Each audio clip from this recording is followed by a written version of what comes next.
ठीक है, काउंटिंग हो रहा है। चलिए, तो हम लोग का चैप्टर है इनकम फ्रॉम अदर सोर्स। अच्छा, इससे भी पहले हम लोग हेड्स ऑफ इनकम पढ़े थे। क्या पढ़े थे आप लोगों को पता होगा? इनकम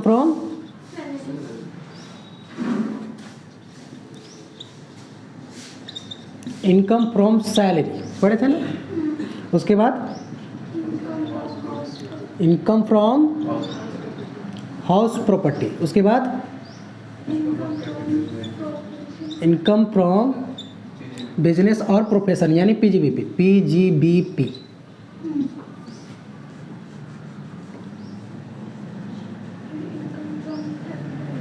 उसके बाद इनकम फ्रॉम कैपिटल गेन पढ़े थे ना। ये तो हम लोग हेड्स ऑफ इनकम टोटल कितना है? 4 है। 4 में से हम लोग सबसे पहले क्या पढ़े? सैलरी पढ़े। सैलरी में आप लोग इसमें एक चार्जिंग सेक्शन पढ़े थे 15, याद है कि नहीं को? चार्जिंग सेक्शन 15, इसमें एक सेक्शन बहुत इंपॉर्टेंट सेक्शन था 15, याद होना चाहिए सबको। चार्जिंग सेक्शन क्या बताता है कि कौन सा ऐसा इनकम है, इसमें भी पढ़ेंगे आप लोग। इनकम फ्रॉम अदर सोर्स में पढ़ेंगे चार्जिंग सेक्शन, सब चैप्टर में था, सब में पढ़ेंगे। सबका सेक्शन अलग अलग होता है, तो उसी जैसा इनकम फ्रॉम अदर सोर्स का भी अलग है, तो इसका भी पढ़ेंगे। फिलहाल हम पहले देखते हैं सैलरी का। सैलरी के सेक्शन बोलता है 15 कि कौन सा ऐसा इनकम है जो सैलरी के अंदर आएगा। मतलब मैग्नेट, आप लोग चुंबक समझते हैं? क्या करता है वो? जो भी होता है, लोहा हो गया, जो भी होता है उसको अपनी ओर क्या करता है? अट्रैक्ट करता है, खींचता है। समझ रहे ना? सेम उसी की जैसे सैलरी का जो सेक्शन 15 है वो खींचता है कि कौन सा इनकम सैलरी में आएगा। समझ रहे ना? ठीक है, सेम उसी की जैसा एचपी का। अच्छा, इसमें था का एम्प्लॉयर और एम्प्लॉय की रिलेशनशिप। 15 का बताता है एम्प्लॉयर और एम्प्लॉय का रिलेशनशिप। जिसमें एम्प्लॉयर और एम्प्लॉय का रिलेशनशिप हो उसी को बोलेंगे हम लोग सैलरी। जैसे आप लोग इसमें देखे थे, कोई एक्स लिमिटेड कंपनी है, कोई एक्स लिमिटेड एलटीडी कंपनी है, जिसके यहाँ मान के चलिए ए काम करता है, एक एम्प्लॉय है, तो इसका रिलेशन कैसा है? एम्प्लॉयर एम्प्लॉय का है, यानी मालिक और नौकर का है, तो इसको बोलेंगे सैलरी का इनकम, है ना? तो कोई दिक्कत नहीं है भाई, तो है कि नहीं? अब समझिएगा, जैसे कि मान लीजिए आप कोई एमपी है, मेंबर ऑफ पार्लियामेंट, एमएलए है, एमपी है, इस तरह का नेता जो है, इन लोग को भी तो सैलरी मिलता है ना। तो क्या उसको सैलरी के अंदर लिखाते हैं हम लोग? रीज़न एक कॉन्ट्रैक्ट के तौर पर, मतलब एक पर्टिकुलर टाइम के लिए होता है, उसके बाद उसको हटा दिया जाता है। समझ में आ रहा कि नहीं? तो उसको हम लोग सैलरी के अंदर में नहीं लेके आएंगे। अब बताइए, खुद को सरकार खुद है, मालिक खुद है, खुदे को बोलता है सैलरी दे रहे हैं। क्या एम्प्लॉयर और एम्प्लॉय का रिलेशनशिप एग्जिस्ट कर रहा है? नहीं कर रहा है। जैसे पार्टनरशिप फॉर्म में देखिए, जो पार्टनर यानी पार्टनर मतलब क्या? मालिक अपने है और बोल रहा है अपने आप को मैनेजर है, बोलता है अपने आप को सैलरी दे रहे हैं। क्या एग्जिस्ट कर रहा है? नहीं। तो ये जो इनकम था वो इनकम सैलरी के अंदर में नहीं आता था, तो कहीं ना कहीं तो जाएगा ना। कहाँ जाएगा? समझ रहे हैं? ठीक है। उसके बाद हम लोग देखें हाउस प्रॉपर्टी में क्या देखे थे हम लोग कि इसमें इसका चार्जिंग सेक्शन बताया था। कौन कितना था? 27, 26 क्या था? 22 था। 22 था, कन्फर्म 22 था। 22 था ना? कितना था? 22। इसका 22 था, 22 से 27 तक लास्ट था ना। इसका 28 से लेके 44 था, और इसका 45 से लेके, लिखवाए होंगे, सब लिखवाए हैं हम। उसके बाद 56 इधर हो जाता है, 55 यहाँ ख़त्म हुआ ना, 56 यहाँ से स्टार्ट हो। लेकिन सैलरी में जो होता है थोड़ा गैप हो जाता है। कितना था? 15, 16, 17, 3 सेक्शन था कि नहीं? सेक्शन 15 से लेके 17 तक ये 3 सेक्शन था। 3 सेक्शन था ना, जिसमें पहला सेक्शन बहुत इंपॉर्टेंट सेक्शन था 15, जो चार्जिंग सेक्शन बता रहा था। 16 आपका डिडक्शन का था। Under section deduction under section 16 लिखते थे आप लोग। लिमिट था आपका 50,000 का लिमिट, याद है वो वाला। अब उसके बाद 17 किसका था? परक्यूजिट का था, फैसिलिटी का था, सब भुला गए। उसके बाद हाउस प्रॉपर्टी, हाउस प्रॉपर्टी में सेक्शन बताता है 24 कि सबसे पहले क्या होना चाहिए, बिल्डिंग होना चाहिए और उसका ऑनर होना चाहिए, प्लस उसको किराए पर लगाया होना चाहिए, तो उससे जो इनकम होगा उसको हम लोग क्या बोलेंगे, income from house property. Clear हो गया चीज़? ठीक है। अब हम आप लोग को इसमें ये भी बताए थे कि मान के चलिए हम किसी का घर हम किराए पर लिए हैं, ठीक है, किसी का घर अगर हम किराए पर लिए हैं और उसको हम फिर से किसी को किराए में दे दिए, क्या बोलते हैं इसको, सबलेट, किराए के ऊपर किराया। हम आपसे किराया पर एक घर लिए, बड़ा रूम है, हमको पता है कि उसका एक कोना में हमको हमारा कट सकता है, ठीक है, तो बाकी कोना जो बचा है उसको हम क्या किए, टेनेंट को दे, किराएदार को हम और दे दिए, यानी इसी को बोलते हैं किराए के ऊपर किराया। समझ में आ रहा है? सबलेट इसी को बोला जाता है। अब क्या उस घर का मालिक है? नहीं ना, तो क्या उससे जो इनकम मेरे को जनरेट हो रहा है क्या वो एचपी में आएगा? नहीं, ये तो चार्जिंग सेक्शन नहीं करता है, तो कहाँ जाएगा?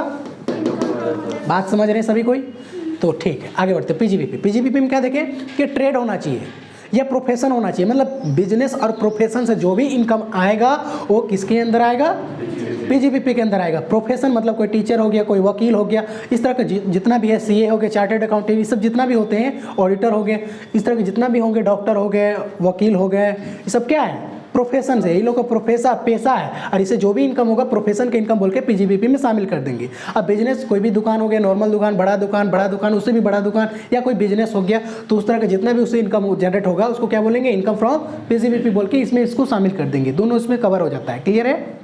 ठीक। ये इसमें डिप्रिसिएशन का एक अलग सेपरेट इसका अलग सेक्शन होता है, अलग रेट होता है, सब कुछ अलग अलग होता है, उसको हम लोग देखते हैं। ठीक है, इसी में था।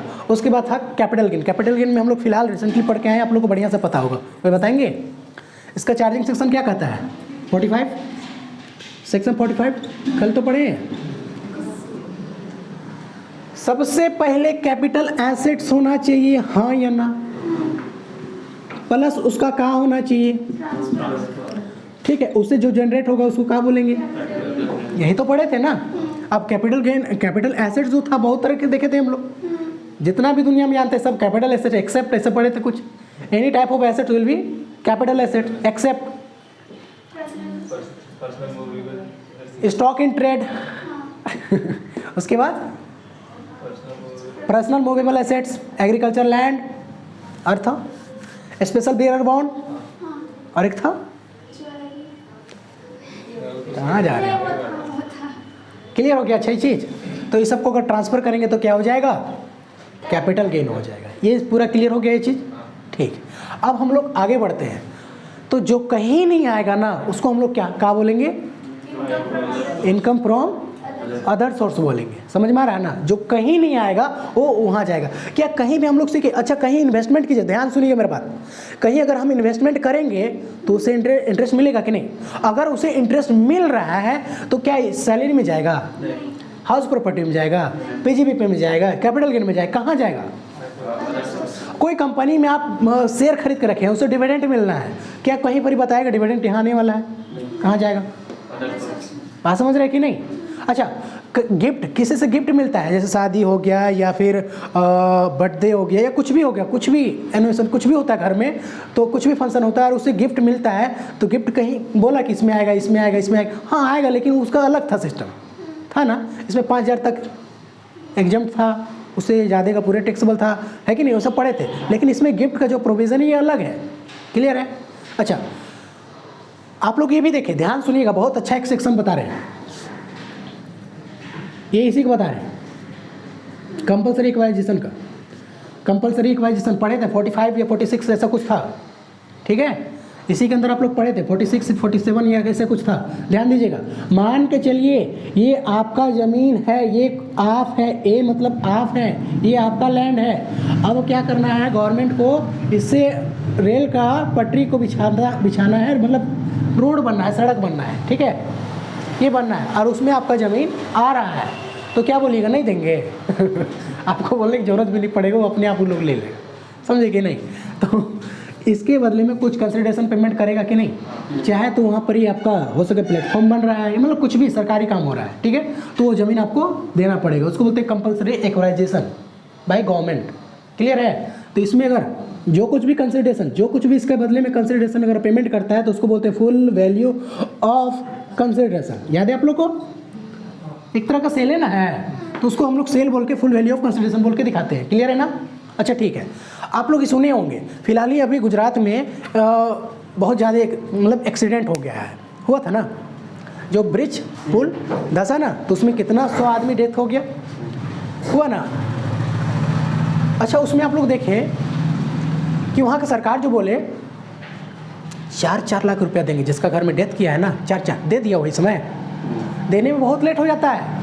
आप लोग सुने होंगे कि सरकार जो है इतना देगा उतना देगा, क्या तुरंत दे देता है, स्पॉट में देता है? नहीं, उसके प्रति बहुत सारा मतलब कानूनी कार्रवाई करना पड़ता है, लिखा पढ़ी करना पड़ता है, टेबल पर टेबल आपका डॉक्यूमेंट इधर उधर दौड़ेगा, काम पूरा करने के बाद जाके मिलता है, मतलब वो सही टाइम पर नहीं मिलता है। तो सोचिए क्या, बस आप ही ए है, आप ही बस ऐसा पर्सन है जो आपका ज़मीन लिया जा रहा होगा? नहीं, इधर भी बहुत सारा पर्सन होंगे, इधर लाइन में वो लोग भी तो खड़े होंगे जो आपसे पहले आते होंगे। तो क्या होगा, उन लोगों को पैसा पहले मिलते आएगा तब ना आपका टाइम आएगा और आपका बारी आएगा और आपको मिलेगा। तो ऐसा होने में तो हो सके डिले हो जाएगा, कुछ टाइम पीरियड लेट होगा, हाँ या ना? लेट होगा। मान के चलिए ये आपका हुआ 2015-16 में, बात समझ में आ रहा कि नहीं? और आपको पैसा मिला अपना प्रीवियस ईयर, मतलब 2021-22, हाँ या ना? तो हम लोग तो चार्ज टैक्सेबल कर देंगे इसी साल, टैक्सेबल हम लोग इसी साल में कर देंगे।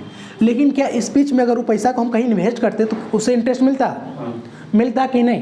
तो हम लोग क्या सरकार को छोड़ेंगे? हम लोग सूद समेत तो नहीं बोलेंगे वापस ला, बोलेंगे कि नहीं?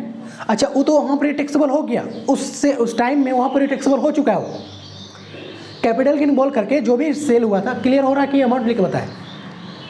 क्लियर हो रहा है कि नहीं? अच्छा ठीक है, फिर से समझो। ये गवर्नमेंट ऑफ इंडिया है,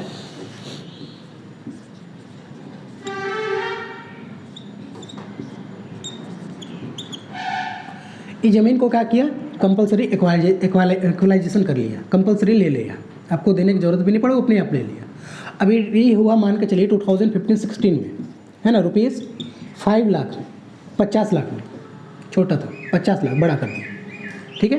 ये पैसा देने में थोड़ा लेट हो गया, ये मिला आपको 2021-22 में, टैक्सेबल तो हो चुका है।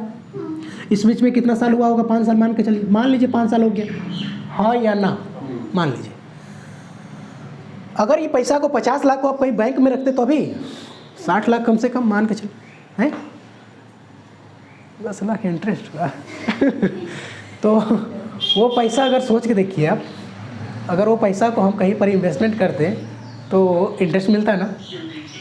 अच्छा ठीक है, तो मिला तो इस टाइम में तो 50 लाख के हिसाब से तो टैक्स दे चुके हैं हम लोग, अपना प्रीवियस ईयर में टैक्स दे दिए हैं, इसका पैसा जो था 50 लाख का दे चुके हैं, तो आपको मिला कितना?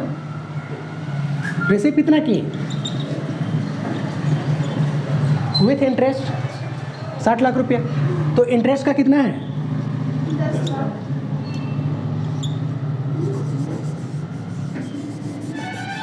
फुल वैल्यू ऑफ कंसिडरेशन था 50 लाख, तो बैलेंस जो करेंगे वो आएगा 10 लाख, इसको बोलेंगे इंटरेस्ट। सही है कि नहीं? ठीक, कहाँ टैक्सेबल करेंगे? क्या बोलेंगे? हम बेचे हैं वही वाला है, क्या कैपिटल गेन में आएगा वो? नहीं ना, नहीं ना आएगा, सैलरी होगा तब तो हाउस प्रॉपर्टी पूरा होना चाहिए, पीजीपीपी तो होगा, कहाँ होगा तब? कैपिटल गेन में नहीं हो रहा तो कुछ नहीं हो रहा। इनकम हुआ ना, 10 लाख हुआ ना, फायदा कमाए ना जी, टैक्सेबल तो कहीं ना कहीं होना चाहिए ना। पैसा कमाए मतलब टैक्स देना पड़ेगा तो देना पड़ेगा तो देना पड़ेगा, सिंपल। कहाँ देंगे? सिंपल, समझ में आ गया? आप एक कंपनी स्टार्ट किए, ठीक है, या आपके पास कोई प्रॉपर्टी है मान लीजिए, और क्या किए वो प्रॉपर्टी को आप सेल करने के लिए एग्रीमेंट किए, क्लियर हो गया ना? सब लिखवाएंगे, टेंशन मत लीजिए, सब एक लाइन सबको लिखवा देंगे। आप है, ये कोई भी पर्सन है, ये आप है, ये हम है। ये क्या किया, कोई भी property PPE, property plant and equipment, इसके पास कोई भी था एसेट्स जिसको ये 10 लाख रुपए में सेल करने के लिए इसके प्रपोजल रखा और ये एक्सेप्ट कर लिया। कितना? 10 लाख रुपए में। इस स्पॉट में क्या किया, 1 लाख रुपए एग्रीमेंट के समय ही मतलब कि एडवांस पर दे दिया, ठीक है। और उसमें लिख दिया कि बाकी का पैसा आज से हम 1 महीने के बाद यानी कि 12/12/2022 को हम पैसा दे देंगे। बात समझ में आ रहा सभी कोई को? 1 लाख रुपए पैसा मिल गया है ना, किसको? हमको पैसा 1 लाख रुपया मिल गया है, समझे। अब टाइम बीत रहा है, टाइम बीत रहा है, टाइम बीत रहा है। ये पहले कभी हुआ था 2 महीना, 1 महीना पहले मान के चलिए, 1 महीना पहले इसको हो चुका था। अरे मिलना है 12/12/2022 को, ठीक है। अब डेट है, टाइम पीरियड वही है। अब हम वेट कर रहे हैं, पैसा मिलेगा मिलेगा मिलेगा मिलेगा मिलेगा, कहाँ मिलेगा, भाग गया कहाँ, पता ही नहीं चला उसका कुछ। तो क्या उसको हम लोग सोच के बैठे आएगा आएगा करते रहे, नहीं ना। क्या करेंगे हम लोग? सबसे पहले तो एग्रीमेंट तो कैंसिल हो जाएगा, हाँ या ना। कैसे कैंसिल होगा? क्योंकि उसका डेट तो आप देख ही रहे हैं ना, अब इस डेट तो पार हो गया ना, मैच्योर हो गया, पार हो गया, इस डेट पर पैसा नहीं मिला। अब क्या करेंगे वो पैसा को हम लोग हड़प करके पैकेट में 1 लाख रुपए का फ़ायदा हुआ ना, सैलरी है, HP है, आपका बिजनेस यही है कि हड़प हड़प के पैसा रखना है। अच्छा, क्या कैपिटल गेन है? कहाँ जाएगा?